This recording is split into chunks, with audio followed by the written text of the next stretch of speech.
Hello everyone. So today we are going to work on our project progress reports app. We are developing a web app that allows a student to create a project and add reports to it to show their progress. So this is basically how our main end project will look like, and it allows a student to log in. They'll create a project and they'll be able to add reports to the project. As you can see, he's a student logged in, and then yeah, we can also view the report and see the attached files. Yes, that's all a student can do currently. So we can go and edit the report. Yeah, it works perfectly. And as we go back to the project show view, so you can also see the projects we have created. Yeah, and sign out. So we can also log in as an instructor here. This is the login view, and so let us sign up for that as an instructor here. And as you can see, when we sign in, the instructor can view the projects just like here. Then you can go in and see what projects the student has created, view the reports, and leave a comment where possible, encouraging them or telling them anything else. So that's basically what our instructor will be able to do, and they can also be able to sign out. Yeah, so I request you to follow along and code with me as we get this project up and running.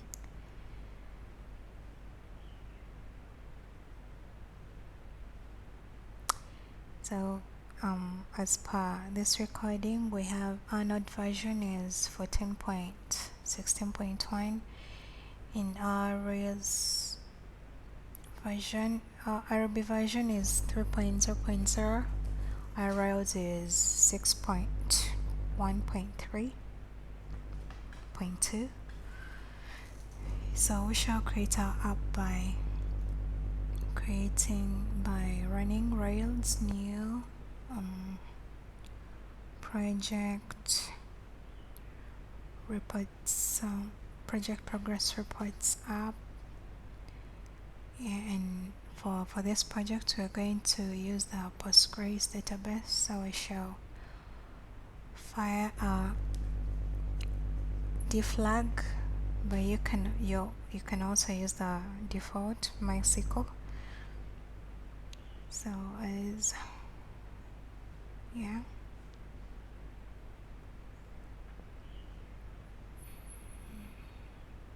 okay, our project has created beautifully. So let us sit into the created project, and there we are.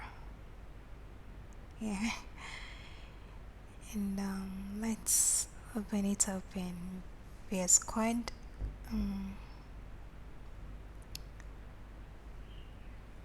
So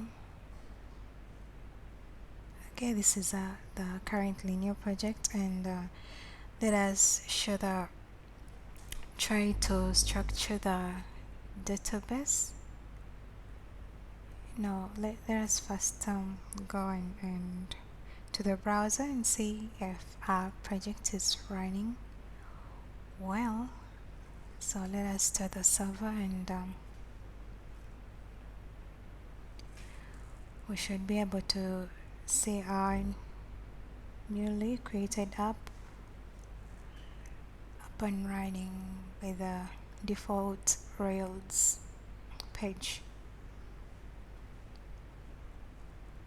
as we can see. So let's go back and see how we're going to structure our application.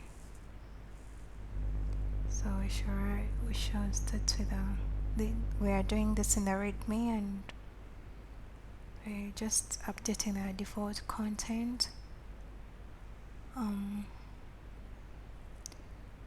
Yeah, this is going to be our heading, project progress reports up,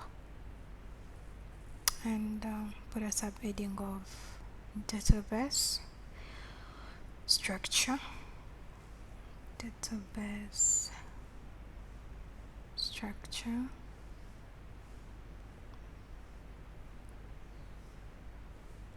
So for this application, we are going to basically have 4 modules, and we're going to have the student module, the instructor module,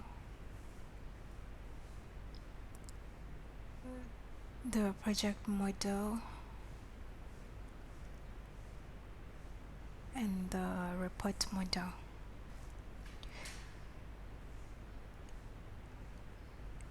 So let us add attributes to our modules, and we are going to require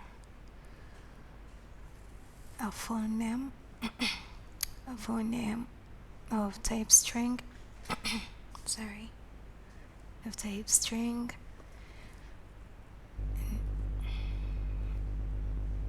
We shall also require the email of type string.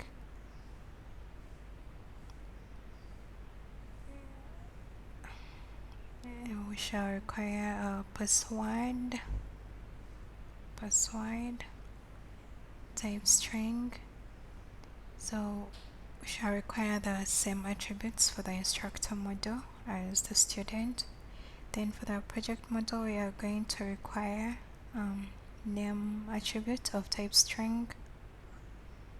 Then the report module, we are going to require our title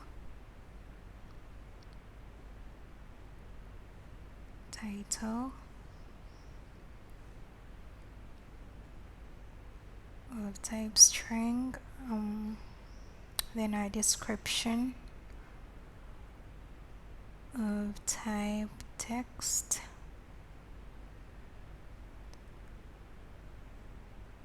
then our comment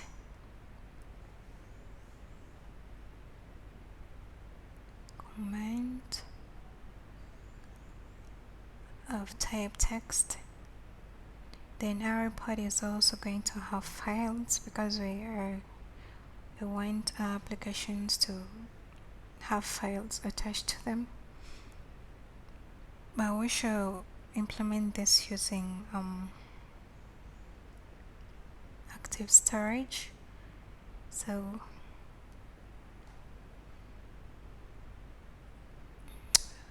yeah, file attachments.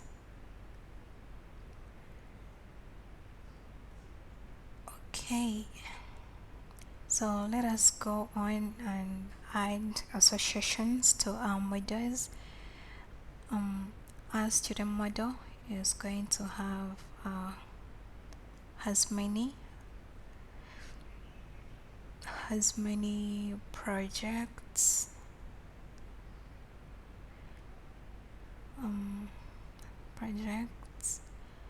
then it will also have as many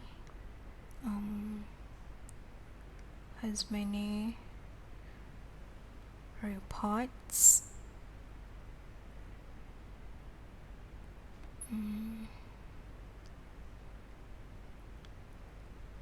yeah. Then our instructor module is a bit idle in this application, so our project module is going to have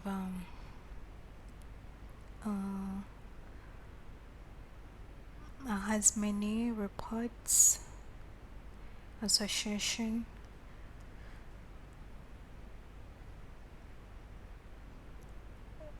Then it is also going to belong to a student, belongs to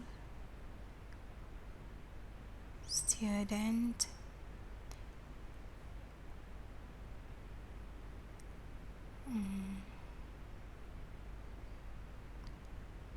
Yeah, then our report model is going to have a belongs to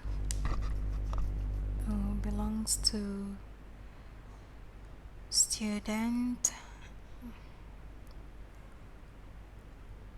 It's also going to have to belongs to project because the reports belong to projects. So this is basically our structure for this application. So thank you for being here with me, and I hope to see you in the next episode.